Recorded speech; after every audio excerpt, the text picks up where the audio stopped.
ایک وہ خواب ہے جو وحی الہی ہوتا ہے، اور وہ ہوتے ہیں پیغمبروں کے خواب.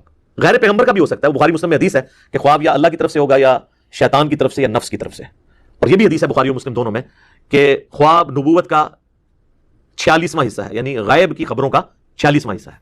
اور صحیح بخاری میں حدیث موجود ہے کہ میری وفات کے بعد اب غائب کی خبروں سے صرف خواب والی جو ڈومین ہے یہ باقی رہ گئی ہے. اور وہ بھی ساتھ فرمایا جو نیک خواب ہیں اللہ تعالیٰ دکھائے گا، مبشرات باقی ہیں اور وہ نیک خواب. البتہ بخاری اور مسلم میں جو یہ ہے نا نبوت کا 46واں حصہ، یہ غیر انبیاء کے لیے بھی خواب آ سکتا ہے، لیکن جب نبی کو خواب آتا ہے نا اس میں شیطان کی دخل نہیں ہوتی. سورہ الصافات کی آیت نمبر 103 102 103 کے اندر حضرت ابراہیم علیہ السلام کو خواب میں اللہ تعالیٰ نے حکم دیا تھا اپنے بیٹے کی قربانی کا. یہ تو بہت بڑا ایک ڈیسیژن تھا نا، ایک بندہ مارنا ہے آپ نے، تو وہ خواب وہی الہی تھا اور وہ ایگزیکیوٹ کرنے پہنچ گئے. وہ تو پھر اللہ تعالیٰ نے اس کے بدلے میں ایک فدیہ نازل فرما دیا. تو یہ اس بات کا ثبوت ہے کہ نبی کو جب خواب آیا اس میں شیطان کی دخل نہیں ہوتی. ہمارے محبوب صلی اللہ علیہ وآلہ وسلم کو بھی ایک خواب آیا جس میں اللہ تعالیٰ کی زیارت ان کو نصیب ہوئی، جس سے بات سٹارٹ ہوئی تھی. وہ خواب صحیح سند کے ساتھ مسند امام احمد میں ہے، جامعہ ترمذی میں ہے. امام ترمذی نے اس حدیث کو حسن صحیح کہا. اس پہ ترا یہ ہے کہ امام ترمذی نے کہا کہ میرا استاد جو ہے امام بخاری محمد بن اسماعیل سے جب میں نے اس حدیث کے بارے میں پوچھا تو انہوں نے فرمایا حدیث بالکل صحیح ہے، اگرچہ بخاری میں نہیں ہے لیکن امام بخاری کی تصحیح امام ترمذی نے اپنے استاد کی نقل کر کے اس پہ پکی مور لگا دی. اس حدیث کو مسند احمد کی تحکیم کرنے والے شعیب ارنوت رحمۃ اللہ علیہ نے بھی صحیح کہا. ترمذی کی تحکیم کرنے والے شیخ البانی اور شیخ زبیلی زئی نے بھی اس کو صحیح کہا، یعنی امت نے اس کو ایکسیپٹ کیا. اور یہ حدیث مشکات کے اندر آپ کو شروع میں مل جائے گی، کتاب المساجد چیپٹر میں، نماز پڑھنے کے مقامات والے چیپٹر میں، کیونکہ اس حوالے سے بھی اس میں ایک ذکر موجود ہے. 748 نمبر ہے جی مشکات میں اس کا، اور ترمذی میں ہے 3235. اس حدیث کا ویسے ٹیسٹ یہ ہے کہ میں اسے ورڈ بائی ورڈ پڑھوں، اور اس میں ایک دعا بھی ہے وہ ہم کوشش کریں گے کہ اس کے نیچے ڈسپلے کریں. نبی علیہ السلام نے حکم فرمایا کہ میرا یہ خواب سچا ہے، میرے امتیوں تک پہنچاؤ تاکہ وہ یہ دعا یاد کریں. یہ اللہ سے بہت بڑی دعا ہے جو نبی علیہ السلام نے اس خواب میں مانگی ہے. معاذ ابن جبل کہتے ہیں کہ ایک روز رسول اللہ صلی اللہ علیہ وآلہ وسلم ہمیں نماز فجر پڑھانے کے لیے تشریف نہ لائے. قریب تھا کہ ہم سورج کے طلوع ہونے کا مشاہدہ کر لیتے. پھر آپ بہت تیزی سے تشریف لائے، چنانچہ نماز کے لیے اقامت کہی گئی. رسول اللہ صلی اللہ علیہ وآلہ وسلم نے اختصار کے ساتھ نماز پڑھائی. پس جب آپ صلی اللہ علیہ وآلہ وسلم نے سلام پھیرا تو با آواز بلند فرمایا کہ اپنی اپنی جگہوں پر اسی طرح بیٹھے رہو. پھر آپ علیہ السلام ہماری طرف متوجہ ہوئے اور فرمایا کہ میں ابھی تمہیں بتاتا ہوں کہ میں تمہیں نماز پڑھانے کے لیے کیوں نہیں آیا. یعنی وہ آپ کی وہ جو نیند تھی وہ غفلت کی وجہ سے نہیں تھی. میں رات کو بیدار ہوا، وضو کیا، جس قدر مقدر میں تھا میں نے نماز پڑھی، پھر مجھے اونگ آنے لگی حتیٰ کہ وہ مجھ پر غالب ہو گئی. تب میں نے اپنے رب تبارک و تعالیٰ کو بہترین صورت میں دیکھا خواب میں. صلاۃ بر محمد وآل محمد، اللہم صلی علی محمد وعلی آل محمد. چنانچہ اس نے فرمایا محمد. میں نے عرض کی میرے رب حاضر ہوں. اچھا ایک مسئلہ تو کلیئر ہوا نا، یہ جو آپ کو بعض بریلوی علماء کہتے ہیں نا کہ کبھی اللہ تعالیٰ نے یا محمد نہیں کہا، یا رسول اللہ، یا ایھا المدثر، یا ایھا الرسول یہ کہا ہے. قرآن تک تو یہ بات ٹھیک ہے، لیکن بخاری مسلم میں جو حدیث شفاعت ہے، سب سے پہلے لوگ حضرت آدم کے پاس جائیں گے، پھر باقی انبیاء سے ہوتے ہوئے اینڈ پہ حضور کے پاس آئیں گے، اور نبی علیہ السلام فرماتے ہیں میں سجدے میں گروں گا. وہاں پہ بھی الفاظ ہیں یا محمد اپنا سر اٹھاؤ، یا رسول اللہ نہیں ہے. یہ کتنی بڑی انہوں نے جھوٹ مشہور کیا ہوا ہے. بھائی اللہ اور بندے کا معاملہ ہے، اللہ اور بندے کا کوئی احترام والا رشتہ ہے اس اعتبار سے کہ پروٹوکول دینا ہے. بندہ تو بندہ ہے، اللہ اللہ ہے. وہ کہتے ہیں نہیں، نبی علیہ السلام کو کبھی اللہ نے بھی نہیں یا محمد کا. اس حدیث میں بھی بخاری مسلم میں بھی یا محمد ہے، یہ ترمذی میں بھی. میں نے عرض کیا میرے رب میں حاضر ہوں. فرمایا یہ فرشتے کس چیز کے بارے میں بحث و مباحثہ کر رہے ہیں؟ میں نے عرض کیا میں نہیں جانتا. اللہ تعالیٰ نے 3 مرتبہ ایسے ہی فرمایا، یعنی بار بار مجھ سے پوچھا. پھر نبی علیہ السلام فرماتے ہیں کہ میں نے اللہ کو دیکھا کہ اس نے اپنا ہاتھ میرے کندھوں کے درمیان رکھا حتیٰ کہ میں نے اس کے انگلیوں کی پوروں کی ٹھنڈک اپنے قلب اور سینے میں محسوس کی، اور میرے سامنے ہر چیز واضح ہو گئی. یعنی اب یہ جو اللہ تعالیٰ کے ہاتھ یا انگلیوں کے پورے کا ذکر ہے نا، اس کے لیے ہم یہ تشبیہ بھی نہیں بیان کریں گے. قرآن میں واضح ہے لیس کمثلہ شیء، یہ متشابہات ہے.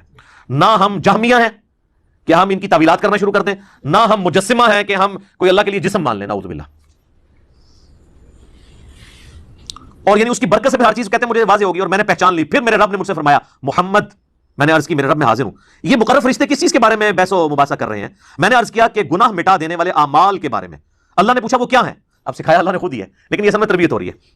میں نے عرض کیا باجماعت نماز پڑھنے کے لیے چل کر جانا. یہ آپ نے ذرا مال نوٹ کر رہے ہیں. نماز کے بعد مسجد میں ہی بیٹھے رہنا، اور ناگواری کے باوجود اچھی طرح مکمل وضو کرنا. 3 اعمال. پھر وہ کس چیز کے بارے میں بحث کر رہے ہیں؟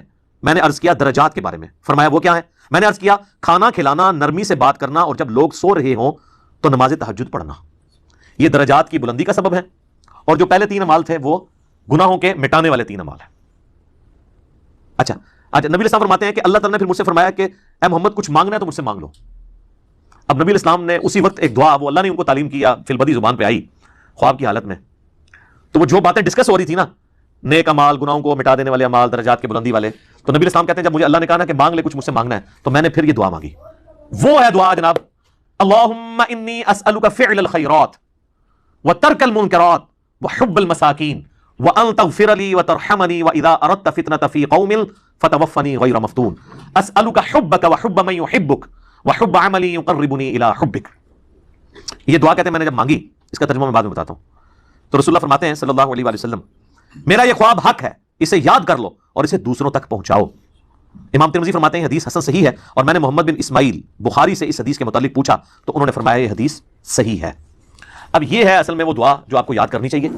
اللہ کا شکر ہے میں نے تو 1994 میں یاد کی تھی، جب مجھے پہلی دفعہ یہ پتہ چلی، جب میں FSC میں پڑھتا تھا، تو نماز کے تشہد میں اسے پڑھیں اس دعا کو، کیونکہ بخاری مسلم میں حدیث ہے جب درود شریف پڑھ چکو تشہد میں، اس کے بعد جو چاہو اپنے رب سے مانگو، تو آپ یہ مانگیں کہ اللہم انی اسألک فعل الخیرات، اے اللہ میں تجھ سے سوال کرتا ہوں ہر طرح کے نیک کام کرنے کا، وترک المنکرات، اور ہر برے کام کو چھوڑ دینے کا، وحب المساکین، اور مسکینوں سے محبت کرنے کا، وہی باتیں جو وہ ڈسکشن ہو رہی تھی، وان تغفر لی وترحمنی، اور یہ کہ تو مجھے بخش دے اور مجھ پر رحم فرما، واذا اردت فتنة فی قوم فتوفنی غیر مفتون، اور جب تو ارادہ کرے کسی قوم کو آزمائش میں ڈالنے کا تو اے اللہ مجھے اس آزمائش سے بچا کے رکھنا۔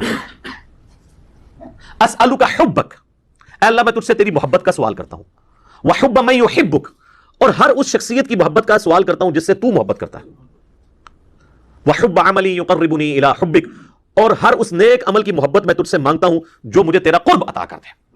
یہ اسی کی فارم ہے جو ابو داؤد میں اور نسائی میں حدیث ہے نا، معاذ بن جبل سے حضور نے کہا تھا معاذ میں تجھے محبوب رکھتا ہوں، میں تجھے وصیت کرتا ہوں کہ ہر نماز کے بعد کبھی ترک نہ کرنا، ربی اعنی علی ذکرک و شکرک و حسن عبادتک۔ اور نسائی میں الفاظ ہیں اللہم اعنی علی ذکرک و شکرک و حسن عبادتک، اے اللہ میری مدد فرما ذکر کرنے پر، شکر ادا کرنے پر، اور اچھے طریقے سے عبادت کرنے کے اوپر، اے اللہ تو میری مدد فرما۔ تو یہ جناب خواب تھا، یہ ہے اصل خواب جو اللہ تبارک و تعالیٰ نے ہمارے محبوب صلی اللہ علیہ وآلہ وسلم کو دکھایا۔ اس کائنات میں ایک ہی ہستی ہے جسے خواب میں زیارت ہوئی، وہ ہمارے محبوب صلی اللہ علیہ وآلہ وسلم ہے۔ انشاءاللہ جنت میں جا کے ہم سب زیارت کریں گے۔